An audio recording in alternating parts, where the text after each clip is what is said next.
Sam Kinison and Howard Stern, two of the loudest, wildest voices in entertainment. In the 1980s, they were an unstoppable duo.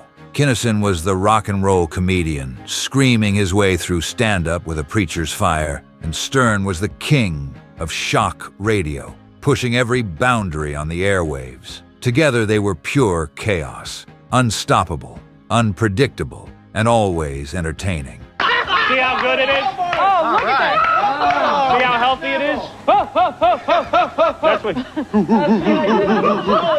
I'll tell you something. Sam, looks like you on a Saturday night, huh? I'm telling you, it's unbelievable. Look how this... You see, this is nature, everybody.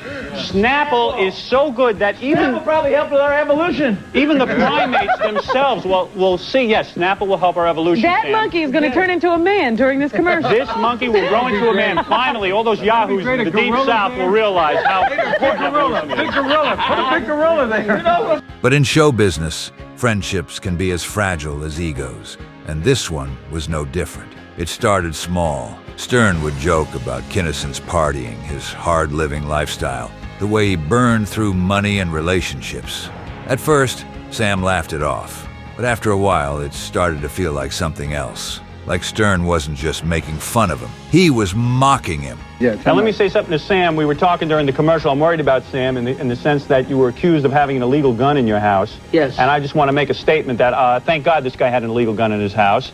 And thank God that he was able to have a gun where he could protect his no, he's girlfriend. a criminal. He's a criminal. I'm a criminal, yeah. Is there any chance that you could be prosecuted for this? No, but Good. let me tell you something. California's different than New York, but you can always get lawyers, man. You can't get a life back. You know? Amen. And Kinison, a man who built his career on tearing people apart with his brutal roasts, wasn't the type to let that slide. Things escalated fast. Sam fired back, turning his comedy into open warfare against Stern.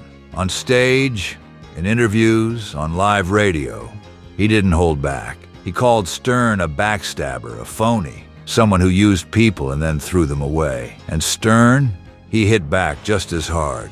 Kinison was banned from Stern's show, their once great friendship completely shattered. The feud got ugly. Other comedians took sides. Fans were split, and for years the two traded blows without ever making peace. But then, tragedy struck.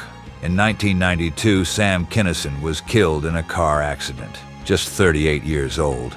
And suddenly all the fights, the insults, the bitterness, it didn't seem to matter anymore. Years later, Howard Stern admitted something shocking.